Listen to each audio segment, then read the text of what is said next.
All right, what's up, you guys? I've been hyping this. This is my first experiment into hyping my own shit up. Creator tip, anyways.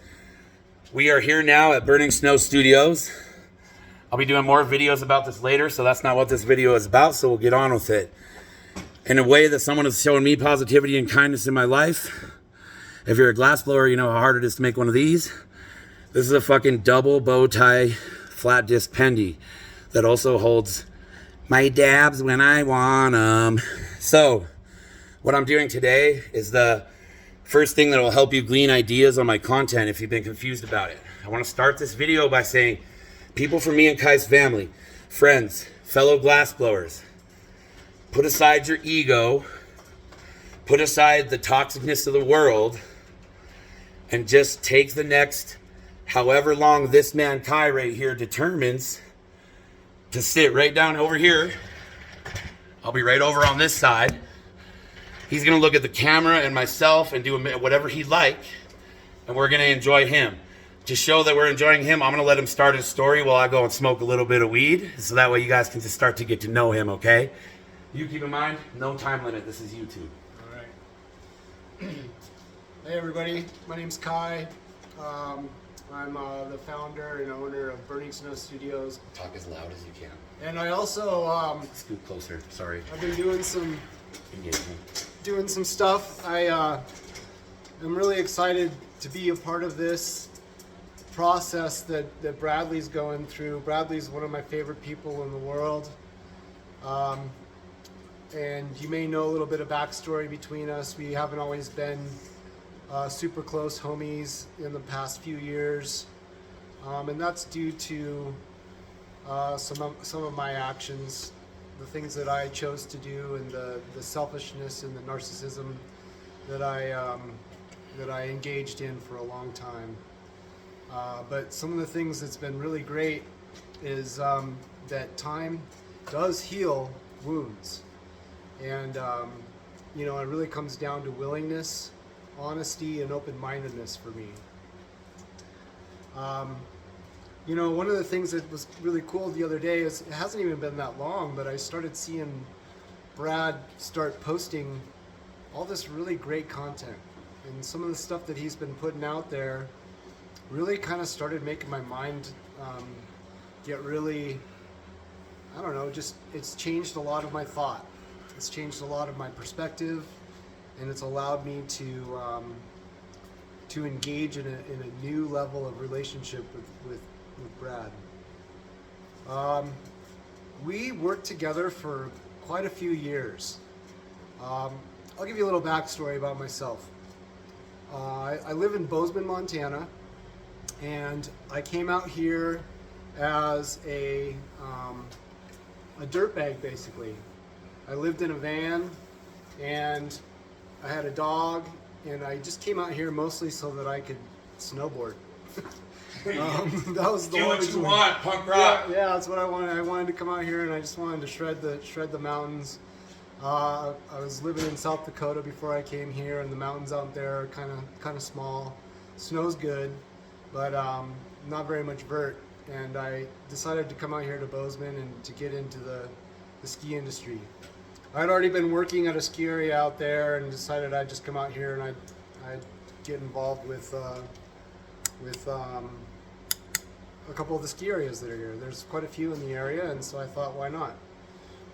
Well, I lived here for a little while, and when I first moved here, I had dreadlocks, and like I said, I lived in a van, and I was really into the music scene, and I ended up meeting this young lady that had a boyfriend that, and this was 97. And so glass pipes really at that point weren't really that super popular. I guess if you were going to different concerts, Fish, Dead Lot, you'd maybe run into someone that had a case and you could pick up a sweet piece. A couple of my friends had been doing that, and they would bring home these awesome pieces of glass, and I was like, this stuff is amazing. I couldn't imagine, like, what is this stuff? And so it was always in the back of my mind. And unbeknownst to me, coming to Bozeman and meeting this young lady, I would eventually meet her boyfriend, and it turned out that he was doing an apprenticeship with a glassblower by the name of Sam Avalon.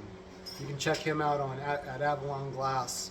He's OG, amazing glassblower, and he was my first mentor. Support your community. And he ended up, he and I ended up having a love for snowboarding. So at first we just kind of had a relationship through going out and shredding the backcountry, and we used to pull each other behind our cars up logging roads and snowboard back behind the cars, and we just had a lot of fun.